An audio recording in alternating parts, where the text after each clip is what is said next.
Good morning, everyone. For today's lesson 13, we will be dealing with understanding translational motion. What is translational motion?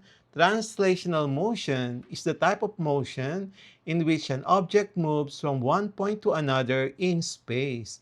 Every part of the object moves in the same direction and covers the same distance over the same time.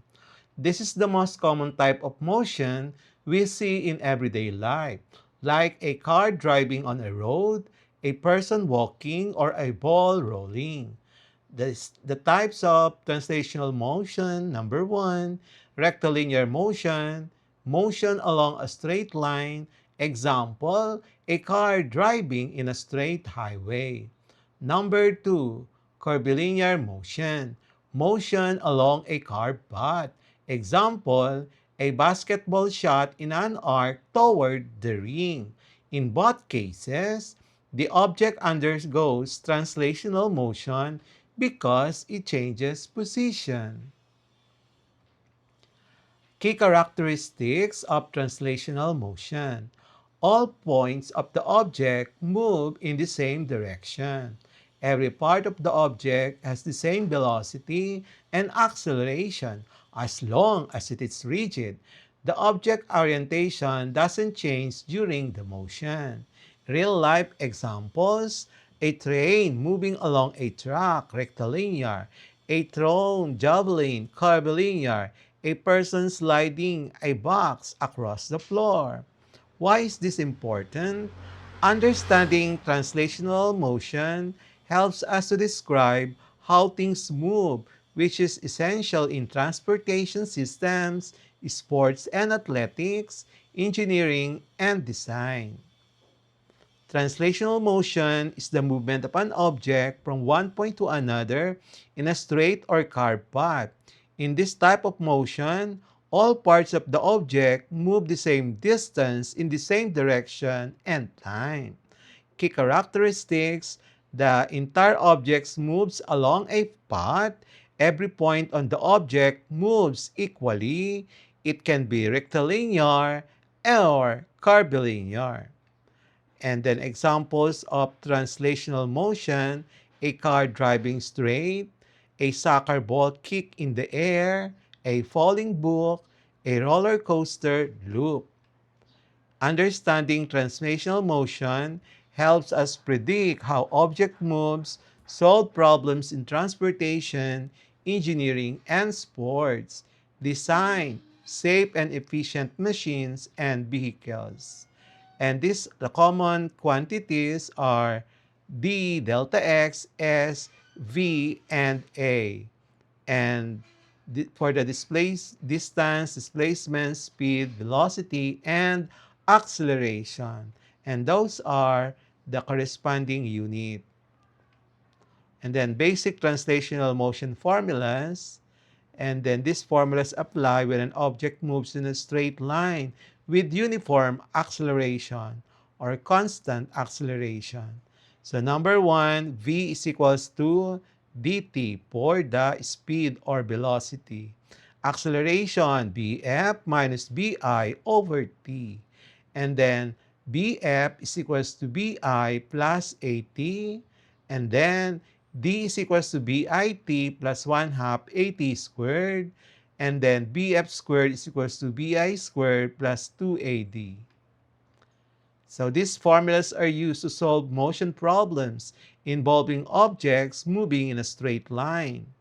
And then, let's have problem number 1. A car travels 120 kilometers in 2 hours. What is its average speed? Given D, 120 kilometers, and then T, 2 hours, converting to seconds. And then required is the velocity, average velocity. Formula to use is V is equals D over T. Substitute the unit, the given data in meters and in seconds. You'll get the average speed to be 16.67 meters per second. A bicycle accelerates from 5 meters per second to 15 meters per second in 4 seconds. What is its acceleration? Bi, 5 meters per second. BF 15 meters per second, T 4 seconds. Required A. The formula to use is A is equals to BF minus BI over T. Substitute the given data. Therefore, the final answer is 2.5 meters per second squared. Number 3. A runner moves with an average speed of 3 meters per 20 minutes. How far does the runner travel? Given B 3 meters per second, T 20 minutes converted to seconds, required D. The formula to use is D is equals to VT, and substitute the given data, and the answer is 3,600 meters. Number 4. A ball is thrown straight up with an initial velocity of 10 meters per second. How long does it take to reach its highest point? Initial velocity, BI 10 meters per second, BF 0, and then acceleration is negative 9.8 meters per second. And then we are asked to determine the time. The formula to use is BF is equals to BI plus AT. Substitute the given data, you will be getting time 1.02 seconds. Number 5. A motorcycle starts from rest and accelerates at 2 meters per second per 6 seconds. What is its final velocity? Given BI 0, A 2 meters per second squared, T 6 seconds. We are required to solve for BF. So to solve, we use the formula BF is equals to BI plus 80. Substitute the given data. The final answer is 12 meters per second. Number 6, a car moving at 30 meters per second applies brakes and stops after 5 seconds. What is its acceleration? Given BI 30 meters per second, BF 0, and then T 5 seconds, and then required is A. Use the formula A is equals to BF minus BI over T and substitute the given data. The final answer is 6 meter per second, meaning it is decelerating. Number 7. A person walks 60 meters north and then 80 meters east. What is its total displacement? Given 60 meters north and then 80 meters east. So displacement D is equal to the square root of 60 squared plus 80 squared. And then the final answer is 100 meters. You only use Pythagorean theorem. And number 8, a vehicle moves at 10 meters per second and accelerates to 25 meters per second over a distance of 105 meters. What is its acceleration? Given BI 10 meters per second, BF 25 meters per second, D 105 meters, given acceleration. We use the formula BF squared is equals to BI squared plus 2AD and substitute all the given data. You will be getting the value of acceleration to be 2.5 meters per second. Number 9.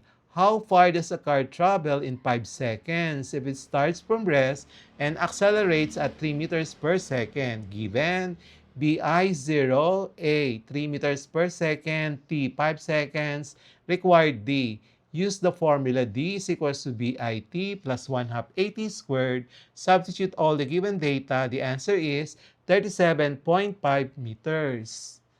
And then a rock is dropped from a cliff and hits the ground after 4 seconds, assuming no air resistance. How far did it fall? BI 0, A 9.8 meter per second, T 4 seconds, required D. Use the formula D is equals to BIT plus 1 half 80 squared. Substitute all the given data, you will be getting D to be 78.4 meters. MCQ for today's lesson. Number 1. What is translational motion? Letter A. Motion in a circular path. Letter B.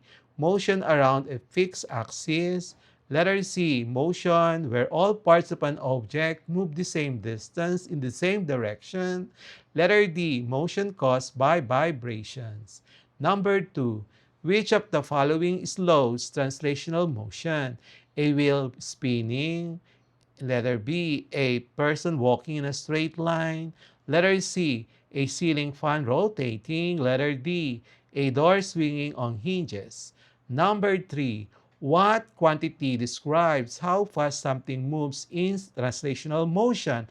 Letter A, temperature. Letter B, force. Letter C, speed. Letter D, frequency. Number 4, what is the unit of speed in SI units? A, meters. B, seconds. C, meter per second. D, kilometers per hour.